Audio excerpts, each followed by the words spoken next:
Well, let's talk about a CNBC-TV18 exclusive. Yesterday, my colleague Vivek highlighted that another cement deal could be in the works as UltraTech Cement may be eyeing Kesoram's cement assets. Mangesh Bhadang, the Senior Vice President Research at Centrum Broking, joins us on the show. Hi, Mangesh. Good to see you in as always. Well, what do you make of this deal? We have heard about it quite a few times in the past, but it appears, and our sources indicate that this could likely be closed out in this fiscal itself. What's your view on Kesoram Industries? Just to alert our viewers, the stock is already up close to around 45-50% in the last 1 month.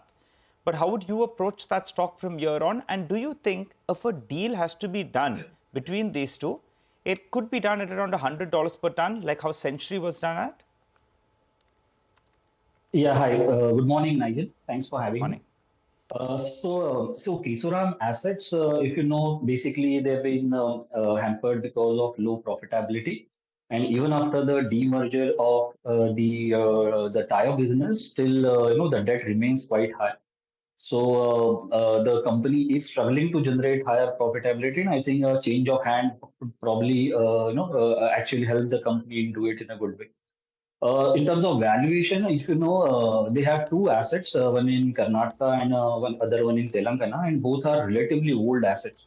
We don't know how much modernization has taken place within that and how much more money probably would be required to take it to a further level.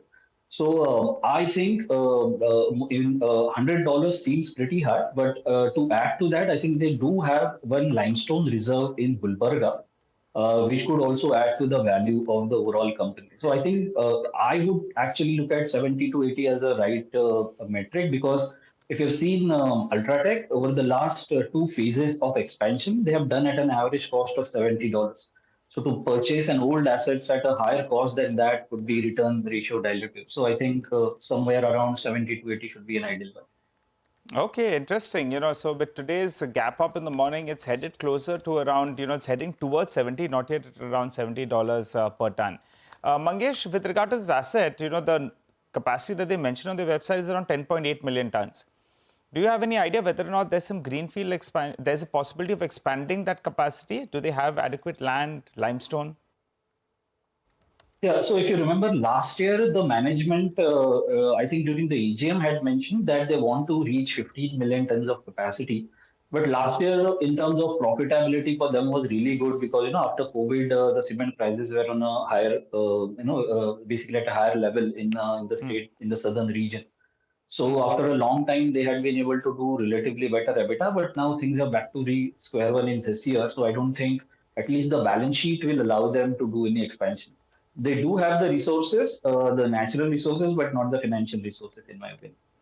Got it. So that's the point I was trying to get to, that if UltraTech takes over them, then there is that further scope of expansion which could add to the valuations as well. For UltraTech, how do you think, you view this asset? We have been tracking the sector for the last more than 10, 12, 13 years, I think so. And it wasn't a question of whether or not it's going to happen. It was just a question of when it's going to happen. At some point of time, this had to get, fold up into UltraTech Cement. But what's your view? For UltraTech Cement, would you view it positively? So, if you look at the size of UltraTech right now, they are the number one player with more than 155 million tons of domestic capacity, which might reach 180 in next 2 years, 2 to 3 years. So, in terms of that 10 million ton asset, which can go up to 15, definitely is 8 to 9% of their total capex, or even on the higher side, is significant. And other thing is that it gives them more strength in the southern market. And we believe that UltraTech, after acquiring, probably they will be able to benefit from the brand premium that they get for the cement and improve the profitability.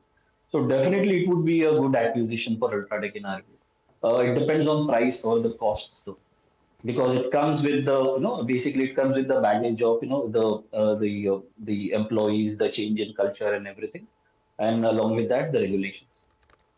Okay, final question then. We're talking about Kesoram, and normally when we talk about these group assets, we should talk about Century, Kesoram, and then Mangalam Cement. And Mangalam Cement as well has that valuation comfort. So if they're going to go through with this exercise, what's your view on Mangalam Cement? So, Nigel, it is difficult to give the view on the asset. As I know, even Mangalam has been pretty old assets and relatively smaller size compared to what Kesoram is. But at least Mangalam, the financial stress is not as acute as it is in Kesoram's case. So just to put in perspective, Kesoram had 2,000 crores of debt, and they were paying almost 450 crores in interest. So the cost and everything was very high, and that's why I think the rescue was needed there. I don't see that happening in Mangalam's case, but I think whether eventually probably ideally should come in the fold. Whether the company goes for basically whether they ask for bids for those assets or competitive bids or directly transfers it to UltraTech remains to be seen. Okay, final question, Mangesh, before we let you go. A lot of focus on both these companies. But what about for the industry on the whole? There were some price increases that were taken in October. Then because of Diwali, there was some kind of a pullback. What is your reading about demand and pricing on ground? So seasonal demand weakness is definitely there. So we've had so basically festival season is like regular. Marriage season is also there. Plus this time around we have state elections. So that also added to relatively lower demand. And prices have come off. So we have heard that there has been rollback, substantial rollback in east and south.